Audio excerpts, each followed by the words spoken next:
ห้องการพัฒนาอาซีห้องการธนาคารพัฒนาอาซีหรือ ADB ประจำลาวได้มีการจัดกองประชุมการพัฒนาของอาซีคาดคะเนเดือนเมษายน 2026 ความขัดแย้งในตะวันออกกลางท้าทายความทนทานในภาคพื้นอาซีและภาคพื้นของแปซิฟิก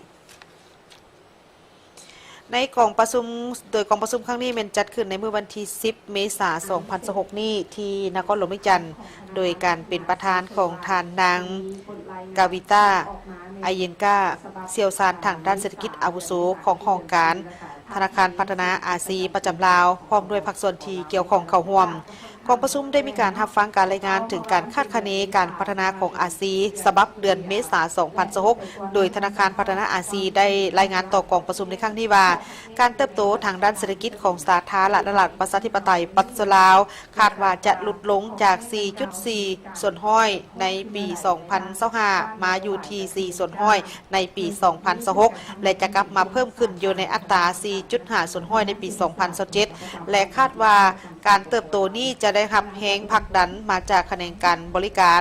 การผลิตไฟฟ้าการก่อสร้างในการเชื่อมโยงในภาคพื้นท่ามกลางสภาพความเสี่ยงจากภายนอกที่เพิ่มขึ้นสูงและพร้อมเดียวกันนี้ก็ยังสะท้อนให้เห็นถึงเสถียรภาพทางด้านเศรษฐกิจอย่างต่อเนื่องของประเทศภายหลังที่มีการคัดกลุ่มเศรษฐกิจมหาภาคการปรับ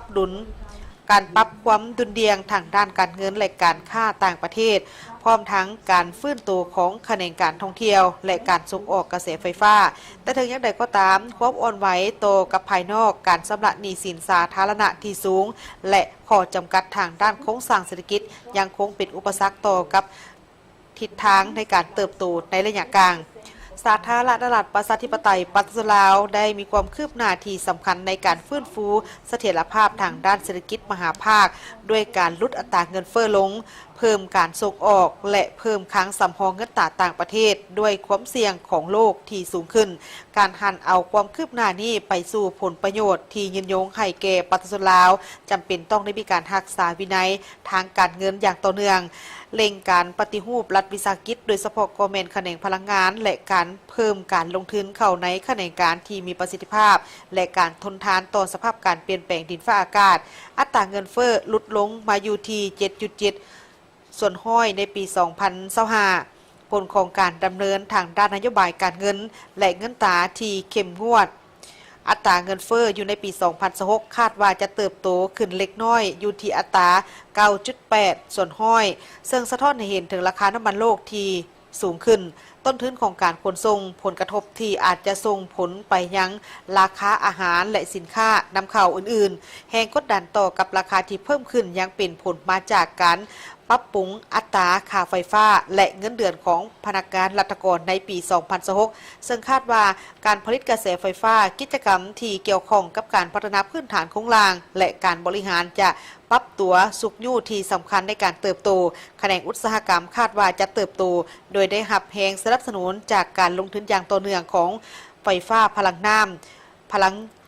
ลังงานหมุนเวียนและการขุดค้นแร่ธาตุโดยการคาดคะเนอัตราการเติบโตของแขนงอุตสาหกรรมอยู่ที่ 4.6 ส่วนห้อยในปี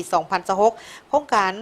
พลังงานไฟฟ้าหลายกว่า 11 โครงการพวมอยู่ในระหว่างของการพัฒนาซึ่งจะส่งผลดีต่อกับแขนงการก่อสร้างและการสร้างวิกฤตงานทำในระยะกลาง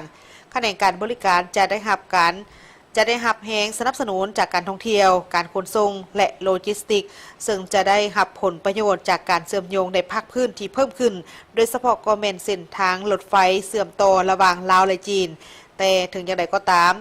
ความบ่แน่นอนอยู่ในทั่วโลกส่งผลกระทบต่อกับการค้าการท่องเที่ยวและการลงทุนในขณะที่หนี้สินสาธารณะและการค้ำประกันก็ยังอยู่ในระดับที่สูงซึ่งความเอาประมาณ 82 ส่วนห้อยของ GDP